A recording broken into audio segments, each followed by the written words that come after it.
sir, bago po natin ilagay yung splint na gagamitin natin, mag-insert po muna tayo ng bandages. Okay? So kasi kapag po inilapat agad natin yung splint, so imagine nyo po, kapag nag-insert tayo ng bandage, wala na po. Okay? So wala na. So much better po, wala muna si splint. So hanap uli ng natural curve, yung nakaangat pong parte na ni victim. So meron po dito. So ito na po yung technique na ginagawa namin. So huwag nyo na pong isuksok lahat ng bandage. Kasi alam naman po natin medyo mahaba. Ano po? So slide lang.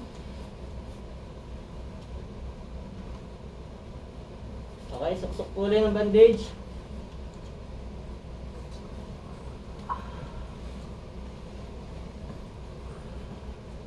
Then,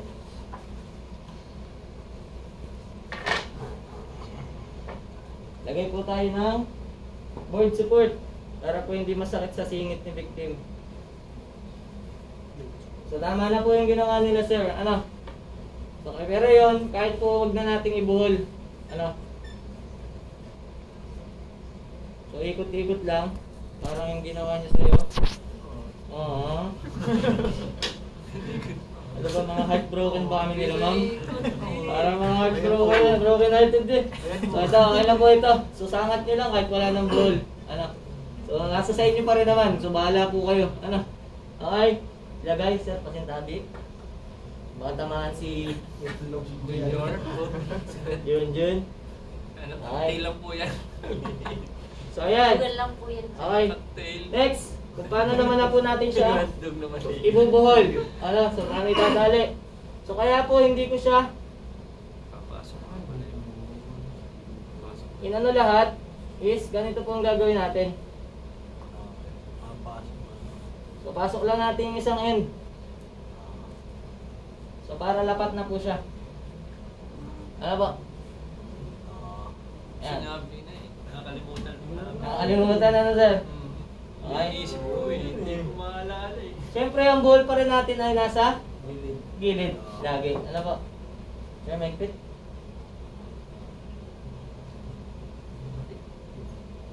Galay na yung pasyente natin. Masakit na ang puso. Masakit pa rin ang katawan niya. Okay. Next. Kabila. Ganon din po. So yung isang end, pasok doon sa kabila. Inila. So makikita nyo po, lapat na po kay victim yung split natin. Ito naman ay technique lang. Kung paano po kayo mapadali. Mas mabilis, mas pa. Hindi pati matatanggal. Okay. Hindi So siya yan. gagawin.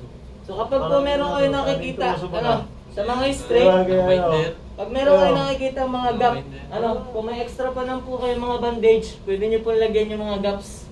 Okay? So, tabi-tabi nyo lang ang bandage. So, lagay po doon sa mga gap.